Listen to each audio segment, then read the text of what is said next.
Mariano, tus primeros comentarios sobre pues, el hecho de que Maduro decidió juramentarse, llevar a cabo la juramentación, pese a todas las críticas y pese a que no probó haber ganado la elección del 28 de julio. Bueno, efectivamente era el escenario más probable. Creo que se trata obviamente de la consolidación de un régimen autoritario en Venezuela, una élite que decide mantenerse en el poder a pesar de no tener el apoyo de la mayoría de los venezolanos, pero sí cuenta con el apoyo de las instituciones del Estado, el apoyo de las fuerzas de seguridad y el apoyo de las Fuerzas Armadas, y luego obviamente un porcentaje que es minoritario dentro de la población venezolana. Se pensó que la oposición venezolana, el candidato de la oposición, Edmundo González Urrutia, ganando por un amplio margen, como efectivamente lo hizo, se pensó que si eso se lograba y se demostraba, como también lo hizo la oposición bajo el liderazgo de María Corina Machado, eso iba a ser suficiente eh, para que de alguna forma se abriera el camino hacia una transición. Pero digamos que esa premisa no resultó ser correcta y sorprendentemente el régimen de Maduro, desde luego del 28 de julio hasta ahora, se ha mantenido bastante cohesionado, aunque obviamente no es un régimen monolítico.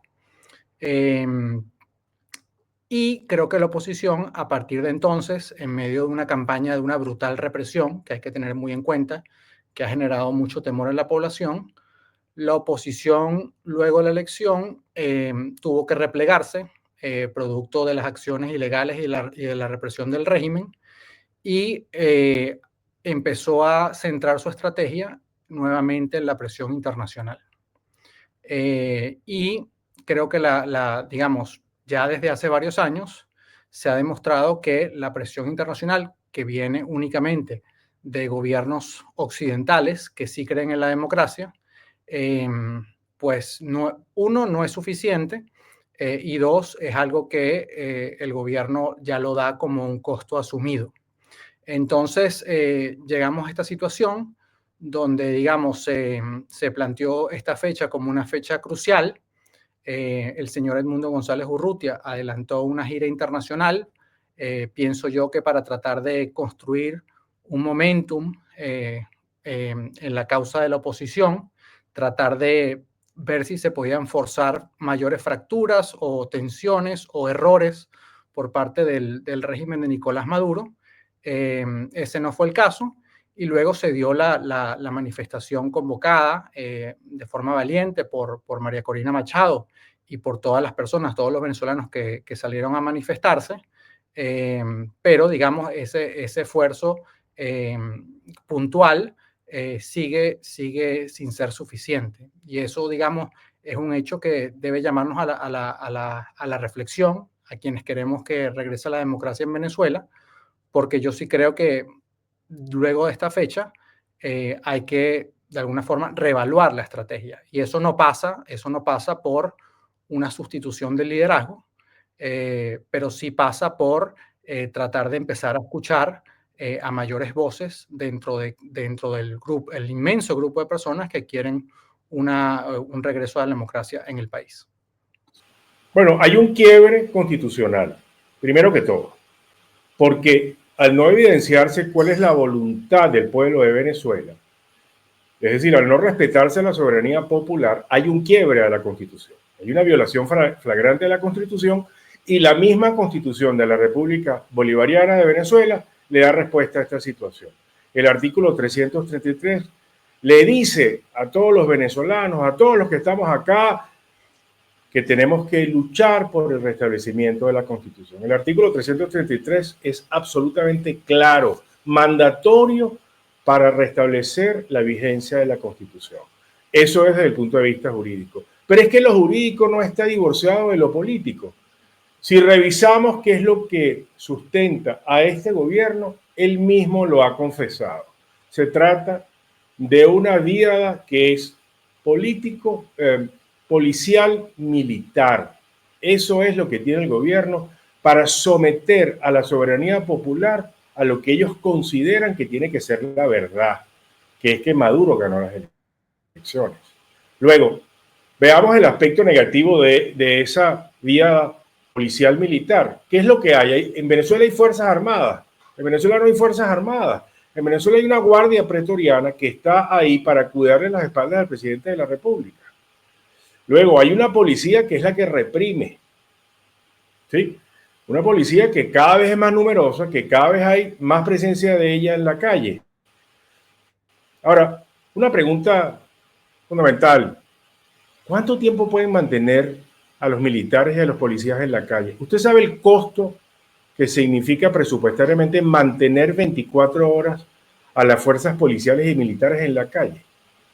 El gobierno no tiene manera de sufragar el costo presupuestario de mantener 24 horas a policías y militares en la calle para reprimir a aquellos que no están conformes con esos supuestos resultados electorales que han triunfado ahora Nicolás Maduro.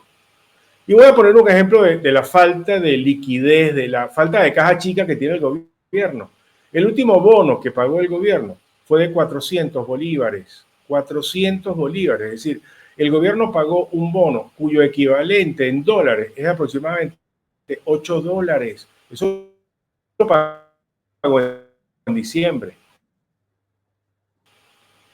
Estoy seguro que si hubiesen tenido mayor flujo de caja, ese bono que pagó, el bono de guerra económica, hubiese sido mucho más voluminoso. El gobierno tiene, digamos, una situación muy, pero muy incómoda, porque tiene un encerramiento a nivel internacional, la supuesta toma de posesión. ¿Qué gobiernos presenciaron esa toma de posesión? ¿Quiénes? ¿Quiénes estaban ahí? ¿Quiénes apoyan al gobierno? Muy pocos gobiernos y básicamente dictaduras que están en este momento en sus países. Nicaragua, ¿sí? En todo caso, tenemos una pequeña dificultad. Fundamentalmente a los Estados Unidos. El mayor exportador de petróleo en los Estados Unidos es Venezuela. Y el gobierno venezolano ha sido reconocido por el gobierno norteamericano. No fue reconocido. El día de ayer Donald Trump fue a Edmundo González Urrutia como presidente electo y a María Corina como líder fundamental e incuestionable del movimiento político y social venezolano. Y en lo interno, yo quiero decir también responsablemente que el cordón umbilical que unía al chavismo con el pueblo venezolano se cortó. Hay rechazo, hay repulsa de los venezolanos con el gobierno. No lo quieren. El gobierno en este momento no tiene apoyo en nada. María Corina Machado de que fuera apresada. ¿Quiénes salieron en su defensa? El pueblo, los que estaban ahí presentes. ¿Quiénes la soltaron? Los mismos policías, que son pueblo. La situación del gobierno es sumamente comprometida y me cuesta creer que el gobierno sea viable en el mediano y largo plazo. No lo veo por ningún lado. Perfecto. Con esto que está diciendo Mariano, me gustaría escuchar tu posición, que haces este análisis desde la visión internacional, la visión geopolítica, porque precisamente, aunque las democracias del mundo no apoyan a este mandato de Maduro, pues sí, otros países, y no está tan aislado como algunas personas han tratado de pretender.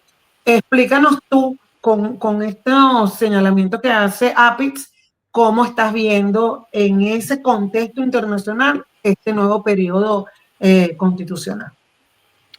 Bueno, yo coincido con el profesor Apitz que, digamos, la decisión por parte de Nicolás Maduro y su gobierno de adelantar de llevar a cabo esta juramentación, digamos, lamentablemente condena a los venezolanos a no tener perspectivas de una recuperación económica. Y recordemos que, digamos, todo el camino que llevó a la elección del año 2024 de julio se basó en parte en la premisa de que el propio gobierno de Nicolás Maduro tenía la esperanza o prometía que una vez que ganara supuestamente esa elección, eso iba a llevar a una rápida recuperación económica porque supuestamente se iban a levantar las sanciones, las restricciones y Venezuela se iba a poder insertar sin mayores limitaciones nuevamente en el orden económico occidental. Con lo que pasó y con la represión desatada y con el hecho de que la oposición ganó y probó su victoria, pues ahora estamos en un escenario donde todas esas limitaciones que enfrenta el gobierno de Maduro en Occidente se van a mantener. Y la realidad es que, aunque desde hace varios años ya el gobierno viene adelantando un trabajo de tratar de fortalecer sus vínculos con países no occidentales, en la práctica hemos visto que, aunque ese apoyo político existe, el apoyo económico, el intercambio comercial con esos países realmente no es y creo yo que no será suficiente para que la economía venezolana pueda levantar vuelo. Y con esto quiero decir que desde luego del fraude electoral del 28 de julio, el gobierno de Nicolás Maduro ha seguido por esa senda de tratar de fortalecer sus vínculos con los países de Oriente, con los países que no creen en la democracia, pero que sí creen básicamente en dos cosas. Que les beneficia o el apoyo político que les puede dar el régimen de Nicolás Maduro en foros internacionales, y luego también, digamos, les atrae la posibilidad de tener intercambios comerciales importantes con Venezuela.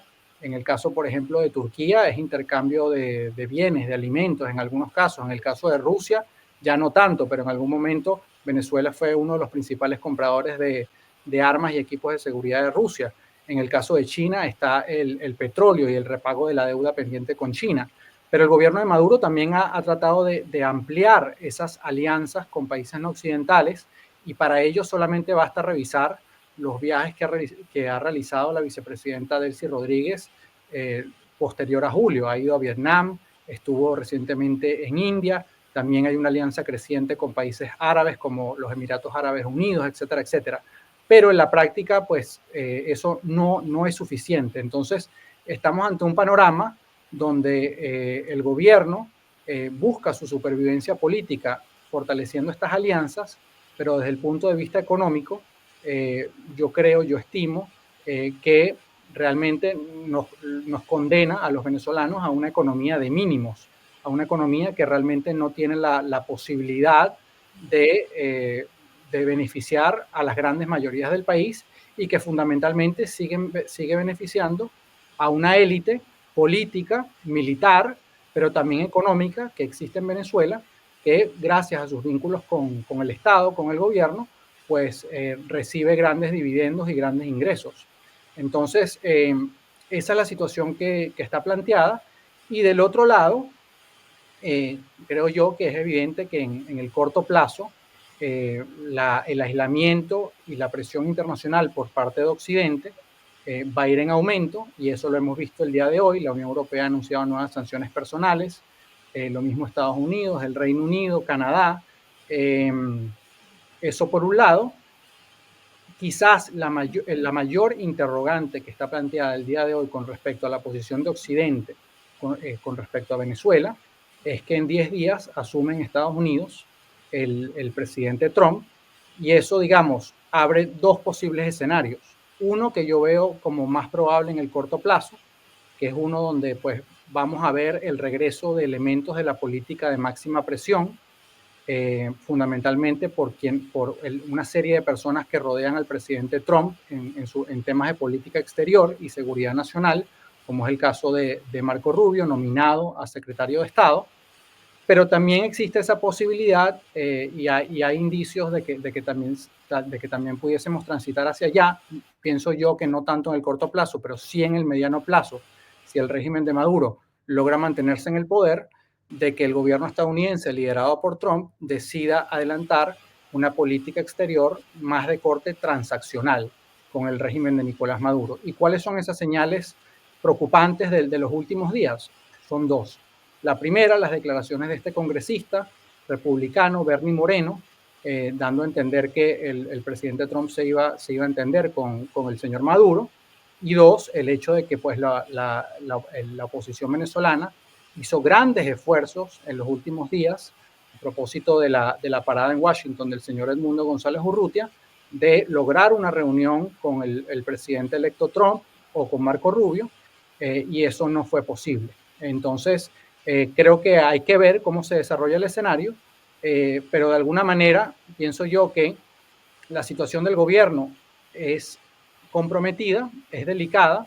En el corto plazo muy probablemente logrará mantenerse en el poder, pero la apuesta que tiene el gobierno es parecida a la que tuvo en el año 2019, que era, digamos, aguantar el chaparrón, para decirlo en términos coloquiales, y luego ver cómo puede resolver si se logra mantener en el poder.